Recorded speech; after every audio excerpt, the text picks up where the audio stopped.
No discovery's been picked up. Nobody's working on his case. Counsel, that's not how law is practiced. Ever. And certainly not here in Washington County. Imagine sitting in a jail cell for over a month, waiting for your day in court, only to find out your lawyer hasn't even opened your file. Today, we're diving into a Washington County courtroom where a routine motion to withdraw turns into a legal nightmare. You've got a defendant whose rights are being ignored, a lawyer caught in a web of contradictions, and a judge who is about to lose her absolute cool. Is this a simple misunderstanding or a total betrayal of legal ethics? Buckle up, because this professional takedown is one for the history books. Good afternoon, Judge James Murray, P. 5490, appearing on behalf of Mr. Jones on the subsequent matter. All right, what are we doing? Now, today, Your motion. great. This is the time for my motion to withdraw. First of all, I want to apologize for inconvenience the court. If so, I have talked to mom. Well, actually, I was in contact with Mr. Jones's mother for the matter that brother counsel is on now. They were saying me on such matter. In the middle of negotiations for such case, he was arraigned on this new matter. In the rush and the haste of attempting. Did you catch that? Attorney Murray is trying to play this off as a simple administrative oversight, a rush or haste to get off another case. But the judge smells blood in the water immediately. Look at the contradiction. Murray claims the relationship broke down, but then pivots to saying he was actually just talking to the defendant's mother. In the legal world, your contract is with the client, not their parents. The judge is zeroing in on a massive red flag here.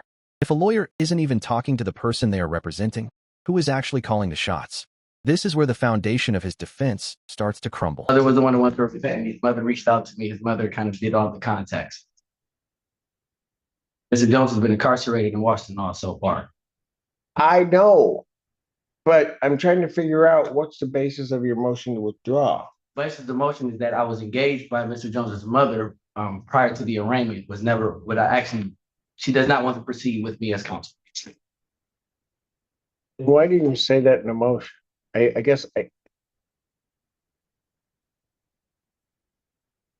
because all this has done is delay Mr. Jones's matter.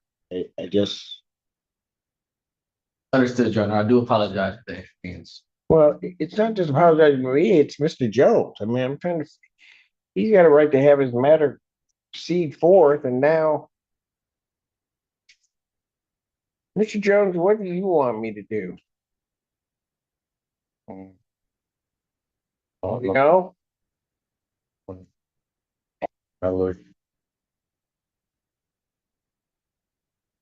At this point, the defendant, Mr. Jones, just wants out. And can you blame him?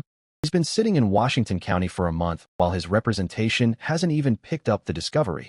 That's the evidence the state has against him. For those watching at home, imagine being accused of a crime and your lawyer doesn't even know what the evidence is. It's a terrifying position to be in. The judge is visibly frustrated because this isn't just a delay. It's a violation of the right to a speedy trial. What do you think? If your lawyer ignored you for 30 days, would you ever trust them again? That's what you're trying to do. I like hearing babies more than I do attorneys. You're all right. Okay. Thank you though for having that consideration. You're good. And I believe it's a 15-year max on one of the felonies in the other matter. So I think that I don't have that report. I don't know much about it at this time. Has the discovery been settled? I mean, where is his case at this point? I have not received discovery on this matter. Pardon? I have not received discovery on this matter.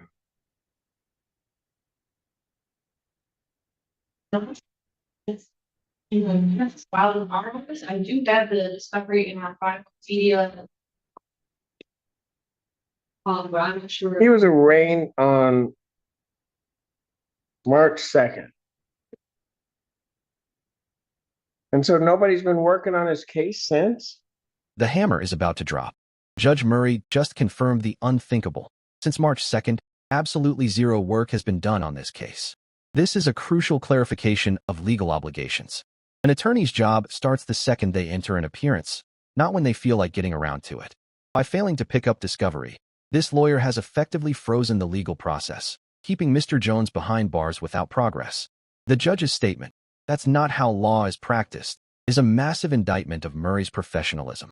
She's emphasizing the emotional weight of a defendant's life being treated as an afterthought. How would you feel if your freedom was on the line and your lawyer was this detached? Jones.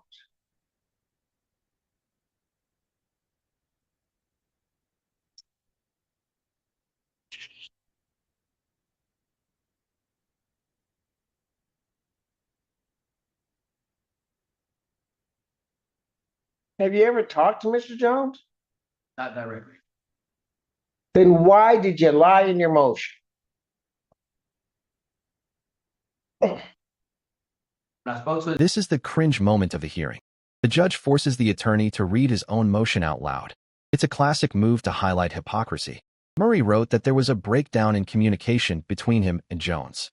But how can communication break down if it never existed? He admitted he never spoke to the client. This isn't just a mistake. The judge is calling it what it is, a lack of candor. In plain English, he misled the court. This is a huge ethical violation that could lead to disciplinary action.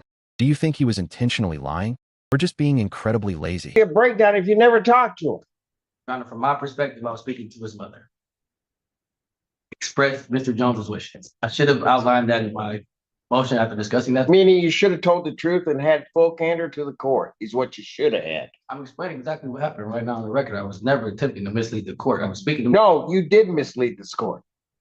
You are making me, when I look at this motion, it appears that what has gone on is you and Mr. Jones are having communication, and for whatever reason, there becomes this irreconcilable thing between the two of you where you can't represent him. That's not it. If I put a You minute, never talked to him. And now he's a month out from the time that he's arraigned, and you never talked to him. You shouldn't practice criminal defense anywhere. Because your primary obligation is to your client, not his family, to him.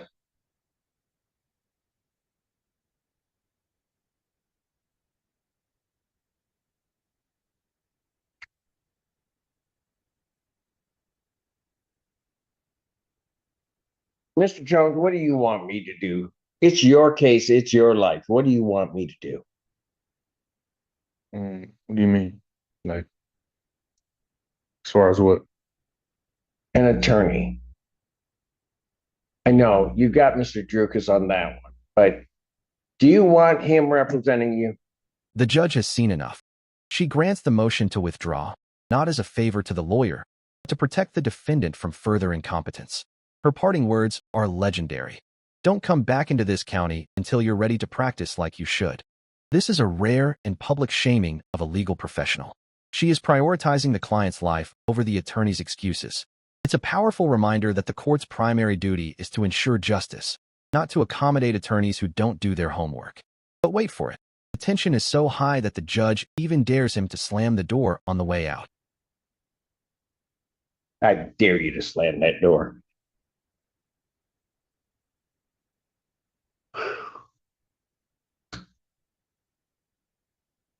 Okay, I'm good. This Gaines, on this case, I think he stepped in or did whatever he did, but I don't think the PD was ever appointed. And I don't know. I mean, I want to get his case moving along because if If the public defenders is appointed, we can get that discovery over to them. So it was such an appearance for everyone. Get that over to them, public stairs tomorrow, that would be hard to document, please support media, not one of all the files. all in, okay. And We could adjourn the only when thing we, that I'm worried about is you're on this other case I'm on the other, because of a conflict with the PD, correct. right? I'm just trying to make sure, is there going to be the same conflict? Because then we can try to skip that step. I mean, it sounds crazy, but skip that step to get somebody appointed that's going to represent him and talk to him about the case he's on. Let me see if I can check right now. Okay. Cool, you go. Oh, bring the baby back. See, that's upset. He took the only person I liked in the courtroom out.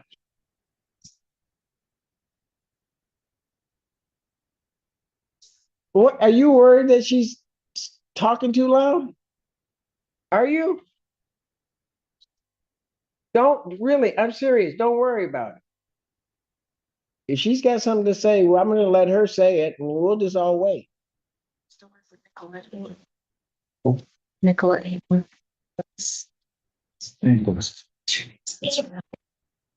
Hi, Mr. Jones. Okay. Are, are they down in the back office? 'Cause I think if they have a conflict, they have to figure out some way to do that and then get. Typically comes. Right, yeah, exactly, but I think what I need to do is appoint the PD first, then get the order withdrawal and appointing you, since I don't do the appointment, but. Okay, tell them, are they hearing it? They probably, I don't have them on. No, they're not. Can you let them know that on Mr. Jones' case that Now we see the aftermath. Once a lawyer drops the ball this badly, the court has to scramble to fix the approval chain for new counsel. The judge is actually apologizing to the defendant. Think about that. The person on the bench is saying sorry because the system failed him. She's navigating complex procedural steps, appointing a public defender just so they can officially declare a conflict, which then allows her to appoint a different, competent lawyer. It's a bureaucratic headache caused by one person's negligence. Would you have the patience of this judge, or would you be demanding a dismissal of the charges entirely? Based on Mr. Gaddy's look, I think we will likely have a conflict on this matter. on this one? Yes. Okay, then let's. The approval chain to appoint counsel for him. Can you do that, Ms. Gaines? Can do that? Okay, so here's what I'm gonna do. This is gonna sound really weird. But I'm going to appoint the public defender. The public defender will then have a conflict. I then need an order from the MAC office. I can, And maybe I don't have to wait for the paperwork. Can you ask them that if the PD has a conflict, which it looks like they do, they'll get that.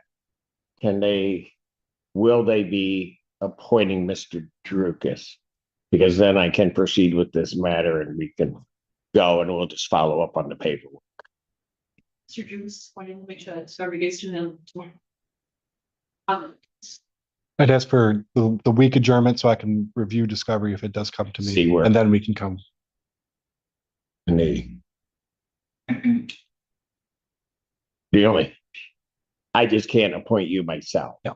And so I have to wait from a verification from them that that's what they're going to do.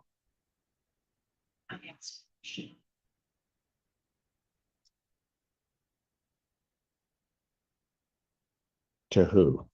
She doesn't have an answer yet. She should have an answer already. Type in this. Judge wants to know what's taking so long. Well, I think here's what I do. Since it's a PD case at this point, I'm just going to adjourn both cases out to the 9th. We'll just make sure to follow up today, follow the paperwork. Okay, on that. So I'll adjourn both cases, probable cause conference, April 9th, 2026, 9 a.m. Bond will continue in both cases. All right, Mr. Jones, you understand kind of what's going on? Yeah. Got it. So one of two things will happen. It's likely that there's a conflict there, and so that you'll have Mr. Drukas in both of your cases. Okay. If not, worst case scenario, you'll have Mr. Drukas, you'll have the public defender on your case. But you got an attorney that's going to represent you. Okay. All right. We'll see you next. The council just wanted to send a appearance direct, so we know who to send it to tomorrow. Right. Okay. They'll make sure. All right. Thank you. Thank you, Your Honor.